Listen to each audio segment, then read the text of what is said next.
एक अंधा आदमी बारिश से बचने के लिए एक झोपड़ी में छिपने की कोशिश कर रहा था। तभी उसे अंदर एक खूबसूरत औरत छिपी हुई मिली।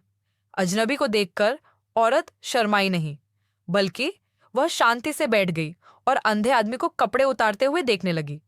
अचानक उस आदमी ने एक अजीब सी मुस्कान दी और अंधे आदमी के बटुए पर नजर गड़ा दी। चूंकि अंधा आदमी देख नहीं सकता था, इसलिए वह बटुए को लेने के लिए तैयार हुआ, लेकिन अंधा आदमी अचानक मुड़ा और औरत तेजी से पीछे हट गई। अचानक अंधे आदमी ने एक खंभे पर पेशाब करना शुरू कर दिया। गुस्से में औरत ने तुरंत दो बदमाशों से संपर्क किया, जो सड़क पर अंधे आदमी को लूटने की योजना बना रहे थे। अंधे आदमी की कमजोरी का फायदा उठाते हुए बदमाशों ने मुट्ठी भर मिट्टी उठाई और उसके चावल के गोले पर फेंक दी। अंधे आदमी ने चावल का गोला उठाया और उसे अपने मुंह में ठूंस लिया। चबाते हुए उसने महसूस किया कि कुछ गड़बड़ है। उसने ध्यान से सुना और अचानक चावल के गोले को ठग के चेहरे पर सटीक रूप से छिड़क दिया। अंधे आदमी की सुनने और सूंघने की शक्ति अविश्वसनीय रूप से संवेदनशील थी। बारिश से बचने के लिए केबिन में घुसते समय उसने उस औरत की खुशबू महसूस की थी, लेकिन वह चुप रहा। जब औरत ने उसका बटुआ चुराने की कोशिश की, तो उसने जानबूझकर उस पर पेशाब कर दिया ताकि उसे घिन न आए। उसने सब कुछ अपने नियंत्रण में कर लिया था। औरत बदमाशों का इंतजार कर रही थी। तभी उसने उस अंधे आदमी को बिना किसी नुकसान के धड़कते हुए दिल के साथ आते देखा। जैसे ही वह अंधा आदमी एक छोटे से गांव में दाखिल हुआ, उसने तोड़फोड़ और चीजों को तोड़ने की आवाजें सुनी। अपने अनुभव से उसने निष्कर्ष निकाला कि ये बदमाश थे जो मुसीबत मोल लेना चाहते थे। और यकीनन उसने एक अमीर आदमी की चीखें सुनी। एक किसान को पीटा गया था और खून बह रहा था, और दयालु अंधा आदमी उसे क्लिनिक ले जाने में मदद करने के लिए जल्दी से आगे बढ़ा। जब डॉक्टर मरीज का इलाज कर रहा था, तब अंधा आदमी डॉक्टर की बेटी से बातें कर रहा था और गांव के साधारण रीति रिवाजों के बारे में जान रहा था। उसने कुछ समय वहीं रहने और फिर से जीविकोपार्जन के लिए अपने पुराने काम में लौटने का फैसला किया। उसका पेशा जाहिर है नेत्रहीन मालिश का था। उसके पहले ग्राहक कुछ गुंडे थे जो उसे चिढ़ाने के लिए तरह तरह के हथकंडे अपनाते थे। अंधे आदमी ने तरह तरह के गुंडे देखे थे, इसीलिए वह डरा नहीं। मालिश के दौरान उसने जानबूझकर गुंडों को चोट पहुंचाई और वे इतने गुस्से में थे कि उसे बाहर निकाल देना चाहते थे। वह जा सकता था, लेकिन बिना काम किए नहीं रह सकता था। गुंडों ने उसे अपमानित करने के लिए जमीन पर पैसे फेंके। अंधे आदमी ने लापरवाही से उसे उठाने के लिए हाथ बढ़ाया और अचानक उसके चेहरे पर 3 चाकू तान दिए गए। उसने इसे सहने का इरादा किया था, लेकिन इन लोगों को पता ही नहीं था कि कब रुकना है।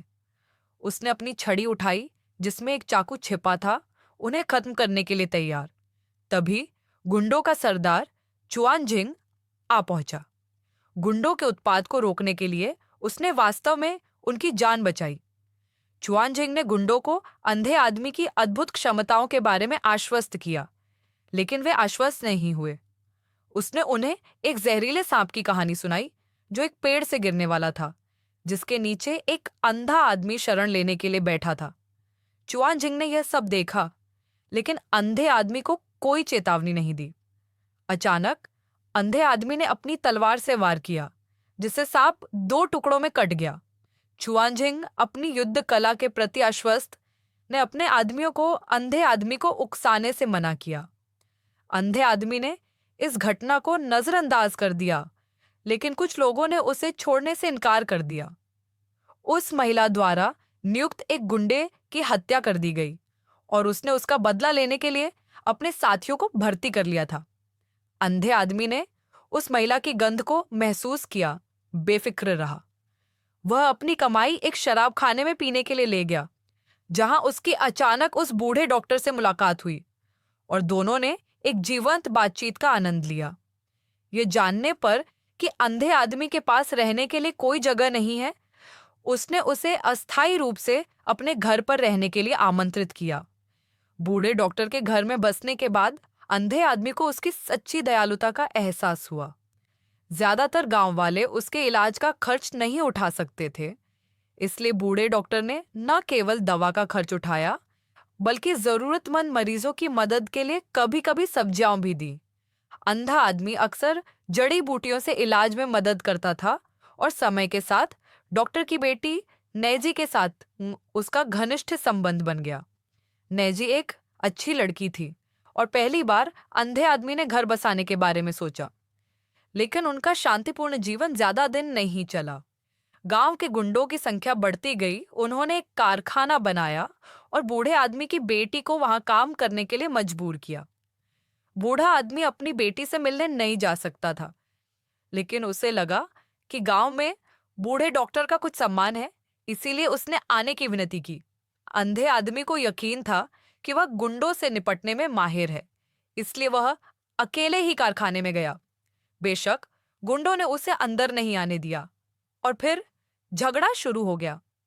अंधे आदमी ने कहा, तुम्हें सब समझ आ गया है और मैं तुमसे पूछने वाला हूं। तो तुम्हें सब समझ आ गया? मुझे तो इस जगह से प्यार हो गया है भगवान। चुआनजिंग खबर सुनते ही दौड़ा दौड़ा आया। उसने अंधे आदमी की बुजुर्ग बेटी को छोड़ने की गुजारिश तुरंत मान ली।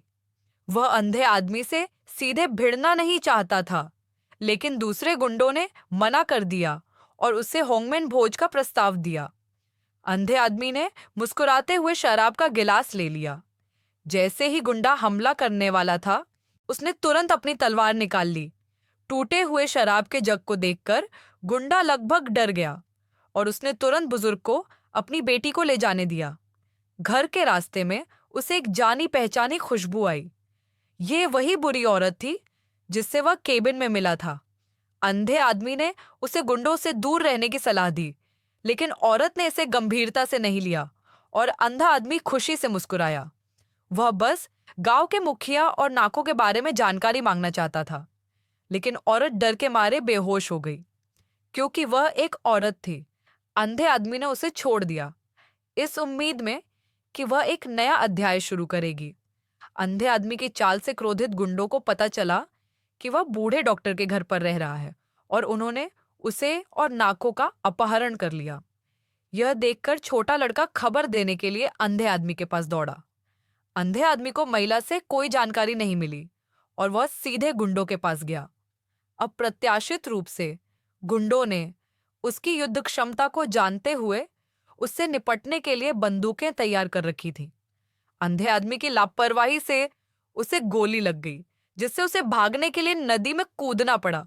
वह एक जीर्ण शीर्ण घर में छिप गया, दांत पीसकर गोली निकाली, उसे कीटाणु रहित करने के लिए अल्कोहल डाला और अपने घायल शरीर को बचाने के लिए सड़क पर घसीटता हुआ ले गया। एक अंधेरी, तेज हवा और जानलेवा रात में अंधा आदमी सीधे गुंडों के अड्डे पर गया। घर में कई गुंडों को खदेड़ने के बाद उसने बूढ़े डॉक्टर की आवाज सुनी। बूढ़े डॉक्टर ने उसे बताया कि नाको कावाकेज के घर पर है। हैरानी की बात यह थी कि कावाकेज उस बूढ़े डॉक्टर का बेटा था। बूढ़े डॉक्टर को हमेशा से लगता था कि उसका बेटा मर चुका है, लेकिन कावाकेज बाहर जाकर एक गैंगस्टर बन गया था और अपने गिरोह को वापस लेकर मोहल्ले में तबाही मचाने लगा था। चुआनजिंग के इरादे नेक थे। वह अपने आदमियों को वापस लाकर एक प्रोसेसिंग प्लांट बनाना चाहता था और गांव वालों के लिए आमदनी का जरिया बनाना चाहता था। बदकिस्मती से गुंडे स्वभाव से ही बुरे थे और उसे डरपोक समझकर वे अपने नेता के प्रति और भी ज्यादा नाराज हो गए। चुआनजिंग के घर पर नाको का लगभग अपमान हो गया, जो चुआनजिंग के लिए पूरी तरह से अनादर था।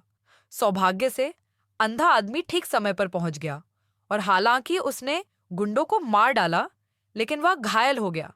एक अहम मोड़ पर वह औरत सचमुच पश्चाताप करते हुए प्रकट हुई, लेकिन अंधे आदमी के काम में बाधा डालने से बचने के लिए नाको को वहां से ले जाने में मदद करने के अलावा वह कुछ नहीं कर सकती थी। इससे अंधा आदमी आजाद हो गया, अपनी चोटों की परवाह किए बिना और बेरहमी से वार करने लगा। नवनिर्वाचित नेता आगे बढ़ने की हिम्मत नहीं जुटा पाया और अपने आदमियों को अंधे आदमी पर हमला करने के लिए छोड़ दिया, जबकि वह खुद अगले कमरे में छिप गया। इस बात से बेखबर कि उसकी कोई भी आवाज अंधे आदमी को सुनाई देगी, उसने उसे एक ही वार में ढेर कर दिया। अंधा आदमी सभी गुंडों को मार डालने के बाद लगभग थक चुका था। तभी चुअनजिंग अपने आदमियों के साथ वहां पहुंचा और दोनों के बीच जिंदगी मौत का द्वंद्व शुरू कर दिया। कावाकेज हार गया और नाको रोते हुए अपने भाई पर गिर पड़ी।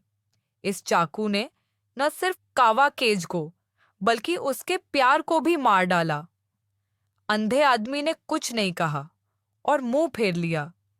शायद भटकना ही उसकी जिंदगी की नियति है।